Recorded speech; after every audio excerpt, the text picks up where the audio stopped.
आपल्यासोबत बोलण्यासाठी मनोरमा खेडकर आहेत। मनोरमाजी खरं तर तुम्ही चौकशीसाठी पुन्हा एकदा हजर झालेला आहे, काय भावना?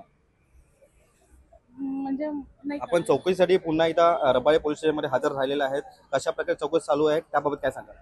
नाही, तपास चालू आहे, ते विचारतात प्रश्न, मी उत्तर देते, पण ते कसे विचारतात ते मला नाही सांगता येणार. जो अपहरण झालं त्या गुन्ह्यामध्ये आपण देखील सामील आहात, आपलं देखील नाव आहे। हो, मग त्याचाच जबाब देते ना, त्याच्याबद्दलच मी त्यांना सांगते की मी कशी नाही आहे, त्यांनी जे काही आरोप लावले ते कसे आहेत आणि कसे मी नाही आहे ते मी त्यांना सांगते, त्याबद्दल तोच आमचा जबाब चालू आहे। खरं तर आपले जे ड्रायव्हर होते किंवा जे बॉडीगार्ड प्रफुल्ल साळुंखे यांना अटक झालेली आहे, मात्र दिलीप खेडकर अद्याप फरार आहेत।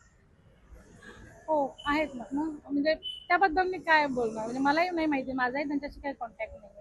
मॅडम, या गुन्ह्यामध्ये आपलं देखील नाव वारंवार पुढे येते, कारण की इथले जे पोलीस जेव्हा आपल्या घरी आले तेव्हा आपण त्यांच्यावरती कुत्रे सोडण्याचा देखील आरोप केला जातो, असं देखील म्हटलं जातं। नाही, काहीच कारण नाही, त्यांच्या कुत्रे सोडायचं काही संबंधच येत नाही, मी का सोडेल त्यांच्या डॉग्स का सोडेल मी त्यांना, कारण ते जर आले तर डॉग मी सोडून काय, म्हणजे त्याचा काहीच म्हणजे इश्यूच नाही करण्याचं तसं काही। 13 तारखेनंतर पुन्हा एकदा आपल्याला कोर्टात हजर राहण्याचे आदेश दिलेले आहेत। हो, राहणार ना मग।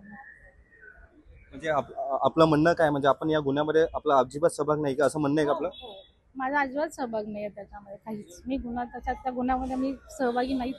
आपण पाहू शकतो की आणि तो गुन्हा झालेलाच नाहीये, खरं तर मला असं वाटतं की तो जाणून बुजून माझ्यावर लावला गेलेला गुन्हा आहे। आपण पाहू शकतो की जाणून बुजून तो लावलेला गुन्हा, अशी जी प्रतिक्रिया आहे ती मनोरमा खेडकर यांनी व्यक्त केलेली आहे। कॅमेरापासून सुमितसह मी रवी कराड, TV9 मराठी, नवी मुंबई।